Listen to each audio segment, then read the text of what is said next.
வணக்கம் நண்பா. TNSTC latest recruitment செய்திகள். செப்டம்பர் 19 வெளியான தகவல். தனியார் பஸ்களில் ஓட்டுநர் நடத்துனர் நியமனம் தகவல் வெளிவந்துள்ளது. அரசே நியமிக்கிறது, வாங்க பார்க்கலாம். பண்டிகை நாட்களில் கூட்ட நெரிசலை சமாளிக்க தனியார் பேருந்துகளை வாடகைக்கு எடுக்க திட்டம். போக்குவரத்து துறை அதிகாரிகள் தகவல். தீபாவளி, பொங்கல் போன்ற பண்டிகை காலங்களிலும் தொடர் விடுமுறை நாட்களிலும் கூட்ட நெரிசல் ஏற்படுகிறது. இதனை சமாளிக்க தனியார் பேருந்துகளை வாடகை எடுக்க போக்குவரத்து துறை திட்டமிட்டுள்ளது. இது குறித்து போக்குவரத்து துறை அதிகாரிகள் கூறியதாவது: தமிழ்நாடு அரசு போக்குவரத்து கழக விழுப்புரம் கோட்டம் அதிக தேவையுள்ள நேரங்களில் தனியார் பேருந்துகளை பயன்படுத்த திட்டமிட்டுள்ளது. தொடர் விடுமுறைகள் மற்றும் பண்டிகை நாட்களில் போன்ற உச்சபட்ச பயண நேரங்களில் அதிகரித்து வரும் அரசு பேருந்துகளுக்கான தேவையை நிவர்த்தி செய்ய இந்த நடவடிக்கை எடுக்கப்பட்டுள்ளது. இந்த பேருந்துகள் சென்னை மற்றும் அருகிலுள்ள 10 மாவட்டங்களில் இயக்கப்படும். அவற்றை தனியார் ஓட்டுநர்கள் இயக்குவார்கள்.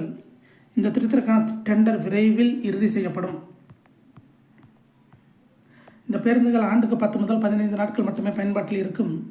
அரசு பேருந்துகளை சிறப்பு பேருந்துகளாக பயன்படுத்துவதால் அவர்கள் சென்னைக்கு திரும்புவதற்கோ அல்லது தங்கள் இடங்களை செல்வதற்கோ நேரம் எடுக்கும்போது தாமதம் ஏற்படுகிறது. இதுபோன்ற இடையூறுகளை தவிர்க்க இந்த நடவடிக்கை எடுக்கப்பட்டுள்ளது. இருப்பினும் தனியார் பேருந்துகளுக்கான கட்டணம் இன்னும் முடிவு செய்யப்படவில்லை.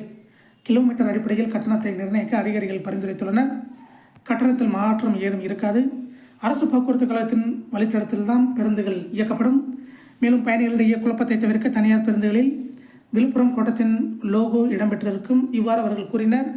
இதை போன்ற போக்குவரத்து துறை அப்டேட்டுகளை தெரிந்து கொள்ள நம்ம சேனல் சப்ஸ்கிரைப் பண்ணுங்கள், ஷேர் பண்ணுங்கள், லைக் பண்ணுங்கள். நன்றி, வணக்கம்.